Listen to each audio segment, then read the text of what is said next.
Quelle est aujourd'hui la première industrie culturelle de la planète? Le cinéma, la réponse est non. La musique, toujours pas. C'est en fait le jeu vidéo qui s'impose et 160 milliards d'euros de recettes l'an dernier. Et sur ce marché, où se place le consommateur français? Qui est-il? Est-il jeune ou pas forcément? Voici ses premiers indices avec le Data de ce soir. Anne-Claire Le Saint et Nicolas Alosian. Les Français sont joueurs. L'an dernier, ils n'ont jamais acheté autant de consoles vidéo. 2 370 000 vendus en France. Un nouveau record, 2,4% de plus qu'en 2020. Le confinement est passé par là et les trois grandes marques, Nintendo, PlayStation et Microsoft, ont chacune sorti une nouvelle console. Vous êtes plus de 38 millions, soit 7 Français sur 10 à jouer régulièrement. Avec pratiquement autant d'hommes que de femmes et une moyenne d'âge de 39 ans. Si quasiment tous les jeunes jouent, près de la moitié des seniors aussi. Aujourd'hui, les joueurs de jeux vidéo ne sont plus isolés car on joue en ligne. C'est le cas de 43% des joueurs, 6 points de plus en seulement un an. Et plus besoin d'acheter une boîte de jeux, ils se téléchargent directement. Au niveau mondial, le jeu vidéo est devenu la première industrie culturelle. Elle a rapporté 159 milliards d'euros de recettes en 2021. C'est plus de 2 fois celle de la musique et du cinéma réunis. 3 milliards de joueurs et de joueuses dans le monde. Et ce n'est pas terminé donc. Le gaming devient un nouveau territoire pour les publicitaires de la planète. Vous l'avez vu à l'instant, la moyenne d'âge est finalement plus élevée qu'on ne le croit. Les ados y côtoient leurs parents qui sont parfois restés liés au souvenir de leur première console. Certaines d'entre elles sont d'ailleurs devenues cultes. Illustrations et témoignages. Pierre-Yves Salic, Guillaume Le Goff. Quelque part, dans cette galaxie, au XXe siècle, des mammifères bipèdes ont inventé le jeu vidéo, un loisir exaltant et singulièrement addictif. On a l'impression d'assister à un phénomène de folie collective, provoquée par le jeu. Depuis presque 50 ans, on transporte ces jeux vidéo sur des dizaines de consoles portables. Objet culte pour des générations de joueurs, des petites machines toujours plus puissantes et qui rassemblent des communautés de gamers. 1989 à Berlin, la tendance est plutôt au casse-briques. Au Japon, la première Game Boy voit le jour, tout comme ses trentenaires, biberonnés au Super Mario.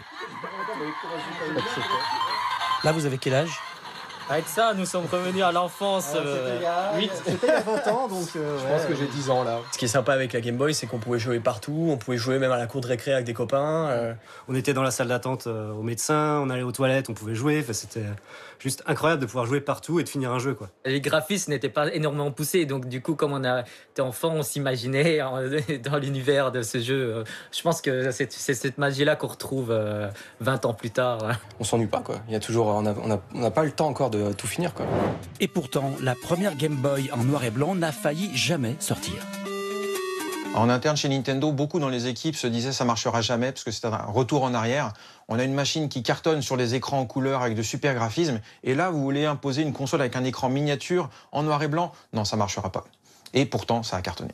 200 millions d'exemplaires, un joli carton. D'autres consoles ont eu plus de mal. Excellente machine, mais néanmoins, son gros problème, c'est sa consommation de piles. Puisqu'avec 6 piles LR6, ça dure à peine 2h30, 3h. 1978, la préhistoire. La première console à cartouche interchangeable pèse 3 tonnes et demie. Très vite, on miniaturise. On joue en tirant la langue à des jeux passionnants. C'est captivant, on est complètement excité quand on joue avec. Mais très limité quand même. Il y a un moment où on bat le niveau le plus puissant de l'ordinateur et ça devient de la routine. À part quelques accidents industriels, le marché bondit autant qu'un Super Mario. Année 2000, on a raté sa vie si l'on ne possède pas la nouvelle console. Vous n'avez pas l'impression quand même d'être victime un peu d'un marketing effréné de Sony? Ah bah c'est ce qu'ils veulent et ça marche. Les seniors aussi ont leur jeu de DS. Un tantinet régressif, faut bien avouer. Votre cerveau a 80 ans. On a longtemps présenté les gamers comme des solitaires plus ou moins asociaux. Grave erreur. Depuis des années, ils pratiquent en groupe. Les consoles portables étant portables, ils ont des bars dédiés, des tournois réguliers, une communauté aussi, autour de streamers comme KD Gamerboy. 4 à 5 heures de direct chaque jour sur sa chaîne Twitch. Il y teste un jeu devant son public. Salut Nat, salut Rate, salut Fâche, salut Snoopy, salut Mathias, salut Calabria. Je cherche les petites pièces, les grosses pièces d'étoiles. C'est interactif, amusant et interactif. Tomber dans les trous et dans la lave, ça me suffit à moi pour mourir. Quand on réussit, quand on accomplit quelque chose d'incroyable, finir un jeu par exemple, on a une masse de messages qui disent GG, qui veut dire good game, genre félicitations.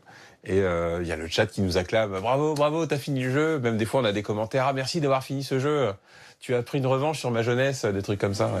En solo ou en équipe, partout dans cette galaxie, il y a toujours un gamer qui passe une belle soirée au coin du jeu.